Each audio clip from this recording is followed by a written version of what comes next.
ఇది రీసెంట్గా క్రోచెట్ చేసిన క్రాస్ బాడీ స్వింగ్ బ్యాగ్ అనమాట.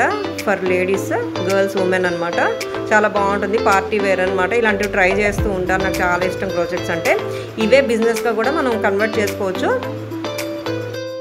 జనరల్గా అమెజాన్లో అయినా, ఫ్లిప్కార్ట్లో అయినా, మీషోలో అయినా జిఎస్టీ రిజిస్ట్రేషన్ అడుగుతారు కొన్ని ప్రోడక్ట్స్ సెల్ చేయడానికి యాజ్ ఏ సెల్లర్గా. కాకపోతే వితౌట్ జిఎస్టీ సెల్ చేయడానికి కూడా కొన్ని ఎగ్జంప్షన్స్ ఉంటాయి, ప్రోడక్ట్ ఎగ్జంప్షన్స్. అందులో ఇది ఒకటి అనమాట. ఈ టాయ్స్ కానీ లేదంటే క్లోతింగ్ కానీ అది చూడాలి, ఒక్కొక్క దాంట్లో ఒక్కొక్కలాగా ఉంటుంది. ఏదైనా డౌట్ ఉంటే మనం గూగుల్ సెర్చ్లోకి వెళ్ళి సెర్చ్ చేయొచ్చు. అవే కొంచెం భారీ ప్రోడక్ట్స్ ఉంటాయి కదా, కిచెన్ అప్లయన్సెస్ కానీ, హోమ్ ఆర్ ఎలక్ట్రికల్ అప్లయన్సెస్, వాటికి మాత్రం కంపల్సరీగా జిఎస్టీ రిజిస్ట్రేషన్ ఉండాలి, అప్పుడే సెల్ చేయగలుగుతాం అనమాట.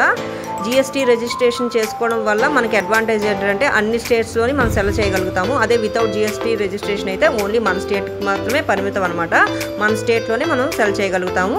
ఇంకా ఎక్కువ ఇన్ఫర్మేషన్ కావాలంటే గూగుల్ సెర్చ్లో సెర్చ్ చేయొచ్చు.